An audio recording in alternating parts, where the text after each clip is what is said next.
Hello friends, हमारे YouTube channel SSC exam station में आपका स्वागत है।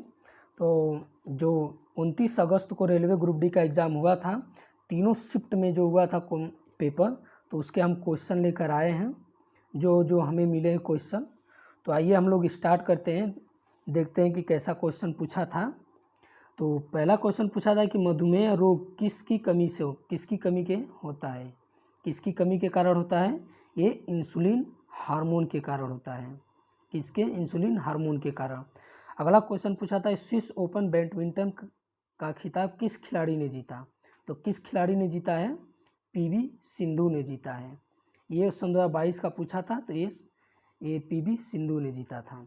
और अगला क्वेश्चन पूछा था कि त्रिस्तरीय पंचायती राज व्यवस्था में कौन सा गलत पूछा था? तो ऑप्शन जो भी दिया हो, तो ये त्रिस्तरीय जो व्यवस्था है, ये बलवंत राय मेहता जी ने ये दिया था, ग्राम स्तर, ब्लॉक स्तर और जिला स्तर, और इससे एक डिफरेंट दिया था, तो वही उसका आंसर होगा। ये तीनों सही हैं। और ये तहसील दिया था, तो ये इसका आंसर तहसील होगा। और अगला क्वेश्चन पूछा था कि भेल की स्थापना कब हुई थी? तो भेल की स्थापना 1964 में हुई थी। अच्छा, ये जो महारत्न जो कंपनियां भेल और कोल इंडिया लिमिटेड ये सब है, इसकी स्थापना पूछ रहा है आजकल, जो इस समय जो चल रहा है, तो उसमें पूछ रहा था, ये देख लीजिएगा। और अगला क्वेश्चन पूछा था कि वास्तविक जीडीपी की गणना किस पर आधारित होती है? तो किस पर आधारित होती है? ये हमारी जीडीपी पर आधारित होती है। ये C+I+G+X- यानी विदेशी, और ये ये X-M का मतलब है कि हमारे देश में जो ये विदेशी काम कर रहे हैं, और इसको घटा कर हैं। तो ये है हमारी वास्तविक जीडीपी की गणना, इस आधार पर हम लोग करते हैं। और अगला क्वेश्चन पूछा था कि इनमें से कौन अंतःस्रावी ग्रंथि नहीं है? तो कौन सी ये नहीं है? ये लार ग्रंथि जो है, अंतःस्रावी ग्रंथि नहीं है। और अगला पूछा था कि प्रिज्म में किस रंग का विक्षेपण सबसे कम होता है? तो किस रंग का विक्षेपण सबसे कम होता है? ये लाल रंग का सबसे कम होता है। और अगला क्वेश्चन पूछा था कि पंचमढ़ी बायोस्फीयर रिजर्व कहाँ है? तो पंचमढ़ी बायो रिजर्व स्फीयर कहाँ है? ये मध्य प्रदेश में है। अगला पूछा था कि जीव विज्ञान के क्षेत्र में किस वैज्ञानिक को सन 2022 का पद्मश्री पुरस्कार मिला था? तो किसको मिला था? अजय परिदा को, डॉक्टर अजय परिदा को मिला था। और अगला क्वेश्चन पूछा था कि नमक सत्याग्रह के बदले कौन सा आंदोलन चलाया गया था? तो कौन सा आंदोलन चलाया गया था? सविनय अवज्ञा आंदोलन चलाया गया था। अगला क्वेश्चन पूछा था कि गुजरात में कौन सी वन पाई जाती है? तो कौन सा वन? गिर वन पाई जाती है। और अगला क्वेश्चन पूछा था कि सन 2005 में शास्त्रीय भाषा की मान्यता किसे दी गई थी? तो सन 2005 में संस्कृत को दी गई थी। सन 2004 में तमिल को दी गई थी, और सन 2014 में उड़ीसी को दी गई थी। अब पूरे 6 शास्त्रीय भाषा है। और अगला क्वेश्चन पूछा था कि विज्ञान रिसर्च के क्षेत्र में नारायण प्रधान को कौन सा पुरस्कार मिला? कौन सा नंबर का पुरस्कार मिला था विज्ञान के क्षेत्र में? तो ये नारायण प्रधान को 31वां पुरस्कार मिला था। अगला क्वेश्चन पूछा था कि मौलिक कर्तव्य किस संविधान संशोधन द्वारा जोड़ा गया है? तो कौन सा? 42वां संविधान संशोधन द्वारा 1976 में जोड़ा गया है। अगला पूछा था कि महंगाई बढ़ने पर आरबीआई क्या करती है? तो आरबीआई क्या करती है? रेपो रेट को बढ़ा देती है। क्या करती है? रेपो रेट को बढ़ा देती है महंगाई जब बढ़ती है तो। पौधे रात में प्रकाश संश्लेषण की अनुपस्थिति में क्या उत्सर्जित करते हैं? तो पौधे रात में प्रकाश संश्लेषण की अनुपस्थिति में कार्बन डाइऑक्साइड जो उत्सर्जित करती है, इसीलिए कहा जाता है कि रात में पेड़ पौधों के नीचे नहीं सोना चाहिए। और अगला क्वेश्चन पूछा था कि रज पर्व कहाँ मनाई जाती है? तो कहाँ मनाई जाती है?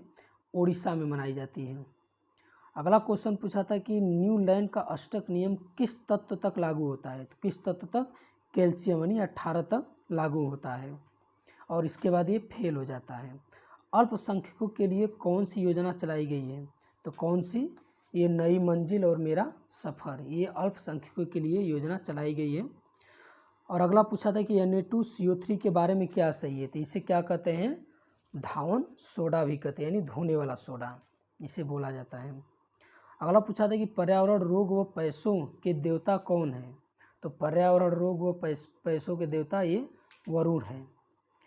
और अगला पूछा था कि कंपोस्ट खाद किससे बनाया जाता है? तो किससे बनाया जाता है? ये किचन अवशिष्ट पदार्थों का, मतलब एक गड्ढा कर देते हैं, जो भी कूड़ा घर का मतलब निकलता है किचन का, ये सब का उसमें गड्ढों में रख देते हैं, तो साल 1.5 साल बाद वो सड़ जाता है, तो उस तरह बनाया जाता है।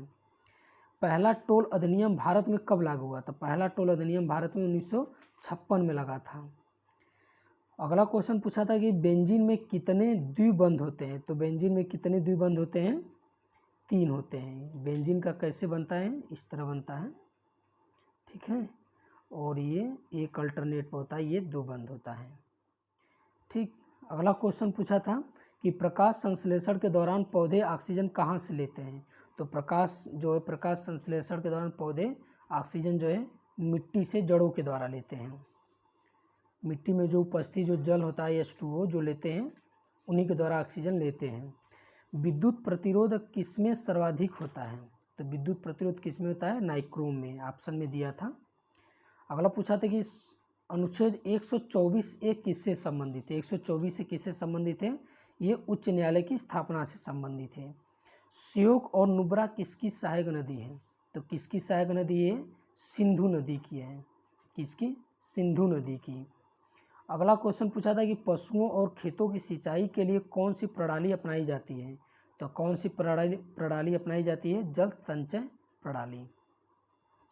अगला पूछा था कि मानव शरीर में यूरिया को फिल्टर कौन सा अंग करता है? तो कौन सा अंग करता है? ये किडनी करता है यूरिया को फिल्टर।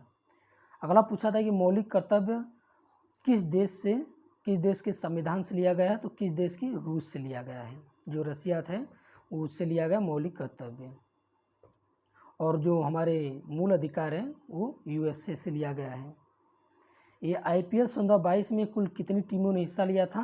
10 टीमों ने हिस्सा लिया था, और इसमें 2 नई टीमें जुड़ी थी। कौन सी? गुजरात एयरलाइंस और ये लखनऊ सुपर जॉइंट जो था, ये 2 नई टीमें थी। इसका कप्तान पूछ सकता है कि गुजरात लायंस का कौन था? तो ये गुजरात का था कि गुजरात का हार्दिक पांड्या, जो 2022 IPL का विजेता टीम है, और ये लखनऊ जो सुपर जॉइंट है, इसका KL राहुल। और अगला पूछा था कि प्रधानमंत्री प्रत्येक वर्ष 2 अक्टूबर को महात्मा गांधी जी को श्रद्धांजलि कहाँ अर्पित करते हैं? कहाँ करते हैं? ये राजघाट करते हैं। कहाँ? राजघाट पे। प्रधानमंत्री का आर्थिक सलाहकार सन 2022 में किसे नियुक्त किया गया है? तो किसे नियुक्त किया गया है? फिलहाल संजीव संथाल को किया गया है। अगला पूछा था कि शीशम और साल के वन कहाँ पर पाए जाते हैं? तो कहाँ पाए जाते हैं? उष्णकटिबंधीय पर्णपाती वन में। ये कहाँ पाए जाते हैं? उष्णकटिबंधीय पर्णपाती वन में। अगला पूछा था कि पंचायती राज का मुख्यालय कहाँ है? तो पंचायती राज का मुख्यालय हैदराबाद में है। कहाँ? हैदराबाद में। अगला पूछा था कि दूसरी पंचवर्षीय योजना किस पर सबसे ज़्यादा जोर दिया गया था? तो किस पर दिया गया था? भारी उद्योग पर दिया गया था। और पहली पर दिया गया था कृषि। और जो तीसरी पंचवर्षीय योजना थी, कृषि और भारी उद्योग दोनों पे। किसमें? भारी उद्योग और कृषि दोनों पे दिया गया था। अगला क्वेश्चन पूछा था कि बिहार का शोक के नाम से किस नदी को जाना जाता है? जो गंगा की सहायक नदी है, ये किसे जाना जाता है? कोसी नदी को जाना जाता है। तो बंगाल का किसे जाना जाता है? बंगाल का? तो बंगाल का दामोदर नदी को जाना जाता है। आगे क्वेश्चन ये पूछ सकता है, सन 2022 में एशियाई कुश्ती चैंपियनशिप में किसने गोल्ड मेडल जीता है? तो किसने जीता है? ये रवि कुमार दहिया ने। रवि कुमार दहिया जो ओलंपिक में रजत पदक जीते थे। अगला क्वेश्चन पूछा था कि अग्निशामक में कौन सा गैस उपयोग किया जाता है? तो अग्निशामक में कार्बन डाइऑक्साइड का उपयोग किया जाता है। अगला क्वेश्चन पूछा था कि 7:45 को 24 घंटे समय मानक के तौर पर क्या कहा जाएगा? तो क्या कहा जाएगा? ये उसको हम घटा देंगे इसमें से, तो क्या कहा जाएगा? ये 19:45 कहा जाएगा समय मानक के आधार पे। अगला क्वेश्चन पूछा था कि 1922 ईस्वी में असहयोग आंदोलन क्यों स्थगित कर दिया गया था? तो क्यों कर दिया गया था? ये चौरी चौरा कांड के कारण कर दिया गया था। असहयोग आंदोलन को स्थगित कर दिया गया था। हिंदू धर्म के अनुसार सृष्टि के सृजन कर्ता किसे माना जाता है? तो किसे माना जाता है? ये ब्रह्मा को माना जाता है। अगला क्वेश्चन पूछा था कि नरवरे त्यौहार किस राज्य में मनाया जाता है? तो किस राज्य में मनाया जाता है? ये उड़ीसा में मनाया जाता है। अगला क्वेश्चन पूछा था कि कौन सी नदी तंत्र जम्मू कश्मीर से होकर गुजरती है? तो कौन सी नदी, जो ऑप्शन में और नदी दिया था, तो कौन सी नदी? ये सिंधु नदी। कौन? सिंधु नदी। पंचायती राज संविधान के किस भाग में वर्णित है? किस भाग में वर्णित है? ये भाग 9 में है। और 9 क में क्या है? 9 क में है नगर पालिका है, नगर पालिका है। और 9 ख में क्या है? सहकारी समितियां हैं। क्या है? सहकारी समिति है। ये पूछ सकता है आगे दोनों। और अगला क्वेश्चन पूछा था कि भारत की दूसरी सबसे बड़ी ग्लेशियर कौन सी है? तो कौन सी है? गंगोत्री ग्लेशियर है दूसरी सबसे बड़ी। और अगला क्वेश्चन पूछा था कि लार में निम्नलिखित में से कौन सा एंजाइम पाया जाता है? तो लार में कौन सा एंजाइम पाया जाता है? ये टायलिन एंजाइम पाया जाता है। कौन सा? टायलिन। अगला क्वेश्चन पूछा था कि मौलिक अधिकार अनुच्छेद 12 से लेकर कहाँ तक है? तो अनुच्छेद 12 से लेकर 35 तक है। ये भाग 3 में है। तो ये 29 अगस्त को जो पूछा गया था सारे क्वेश्चन जो हमें मिले हैं, तो आपके सामने हमने पूरा मतलब आपको डिस्कशन किया। तो आगे भी जो पूछे जाएंगे एग्ज़ाम में हम आपके लिए लेकर आएंगे। तो हमारे YouTube चैनल से जुड़ जाइए। आप लोग का बहुत बहुत धन्यवाद।